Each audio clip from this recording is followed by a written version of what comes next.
What's going on? Welcome back to the video. We got a little car content for you today. Got a little clip from yesterday of me walking into my backyard. You can see how I be living with my wheel and car addiction. Little pile of tires and rimsos and wheels, and I didn't let you look in the garage because that's where all the secret stuff's hidden. But you know, it's a problem. It's a problem. It's not only, I'm an addict in every other way, but it shines through, but a lot less self-destructive, and I'm going to use it all, or I'll sell it or whatever. Anyways, I hope you enjoy the video. Check it out. Any questions about anything, let me know. Yes, the car is on coilovers. It is adjustable. And if you want wheel specs or anything, just ask. I'm not gatekeeping any of this stuff. Not my first time playing with this style of car, so hit me up. Hope you enjoy. Car guy life. 19-inch 5x112s, 5x120 19-inch. Brand new tires, skid plate. 19x7.5s, 19x8.5s. This is not even what's in the garage. So it hasn't even made its way in yet. Crazy. 18-inch, 19-inch tires. Bonkers.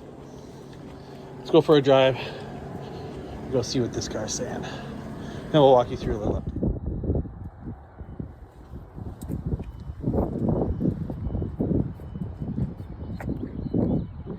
There she is in all her glory.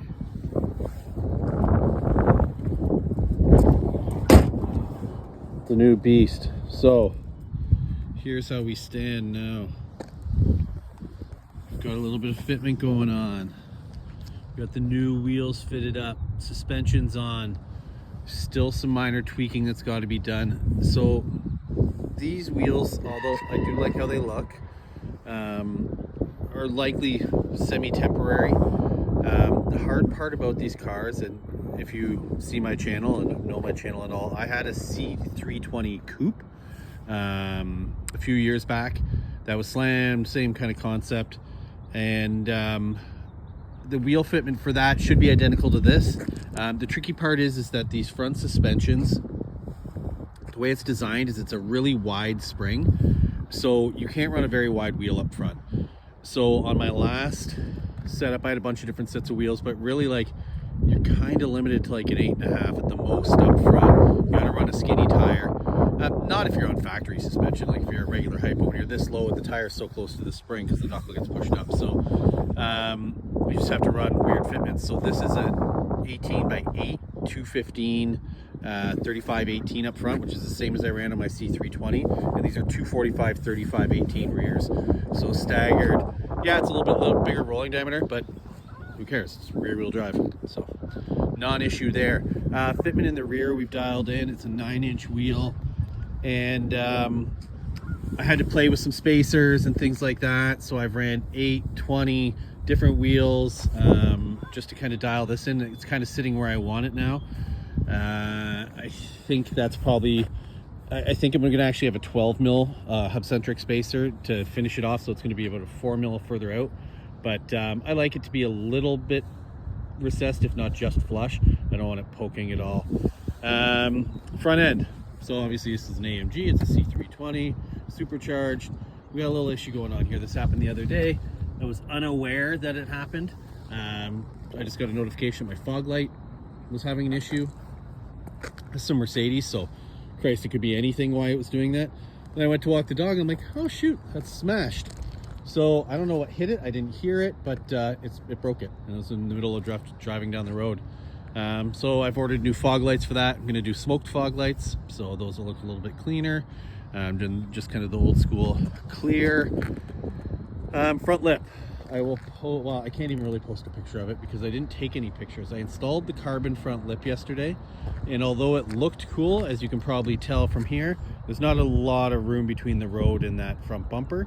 So when I put the front lip on, it was about an inch off the ground, and being fiberglass and carbon, the moment I tried to move out of my driveway, it was scraping, which I'm not afraid to scrape a little bit here and there, but every little bump, it was bottoming out. So can't run it. We'll have to figure something else out.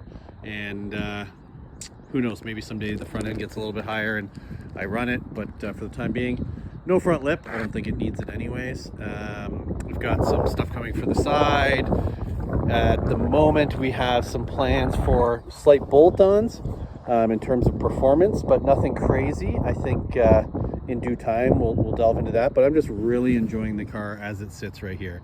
This to me is kind of the perfect stance, muscly, good wheel fitment, clean, nothing over the top. I've had over the top cars, I've had straight up just show cars, I've had very subtle cars. This to me is kind of the perfect subtlety. I'm not usually a fan of such a dark wheel, but this is actually a really dark, they're saying gunmetal, but it's pretty damn black to me, but it is technically gunmetal. So I get those big AMG brakes in there. And for anybody, it's like, oh, you got reps, you got fast wheels. I've owned every type of wheel. I don't care. These are perfect for test fit, and they're perfect if this is just what you want to own. I don't care. They look good, they're lightweight. Real wheels are great, but I have lots of those too. I'll show a video of my backyard, and not even in my garage, in a sec, and you will see what I mean. I have lots of different wheels. But these fit great, look good, don't care about the brand. Maybe someday I'll get real TEs. I've always wanted TEs, so maybe this is the time. But yeah, fitment's looking good. Got to get that exhaust tweaked a little bit, because it does sound good stock, but it would sound a lot better with a little bit more breathing there. We'll do the intakes, the exhaust, like I said, bolt-ons. But she's sitting clean. She's sitting clean. We just got to do some slight work. I filmed a little bit last night. I think I'm just going to supplement to all this. So we'll hop inside. All the AMG stuff, the AMG on the seats. We're missing something here. Minor detail. So, the day before I went to test drive this, hooligans, the dealership left the car unlocked by accident, and the hooligans smashed off the rear view mirror and the dome lighting. So I have no dome lighting or rear view mirror for the moment, but it's arrived. I just have to go grab it and get it installed by them. They covered it all and they were great about that. Yeah, so I need that so I can see in my rear view, and this is it. See, she's got, oh, turned off, 160,000 K on it, kilometers, not miles. And it feels great to be behind it. Reminds me a lot of my C320, just a lot more refined, a lot cleaner, just better overall car. And then the engine, obviously, a million times better. So I do have a bunch of experience, like I mentioned, with this motor. The one I previously had was the same motor, just not supercharged, both the M112. And I know exactly what I need to do to make it perform the way I want it to perform. I know what it's going to sound like when I do X to the exhaust. So we'll see. I don't want it to be an exact, like, I don't want it to look and sound the exact same, but certain styling things that I like, but this, when you open up this exhaust, it's loud, like annoyingly loud. So we'll have to dial that in. We'll use the guys over at Donmar to help us with that. But first thing will be opening that up, getting intakes on it, and we'll go from there. So this is it. This is where we stand. I hope you enjoy it. If you need any skateboard stuff, come to my skateboard shop, Brightside Skateboard Supply at brightsideskate.com. We ship all over the world. We have all the best gear. And any questions, throw them in the comments. And thanks for all the people that watch. Have a great one.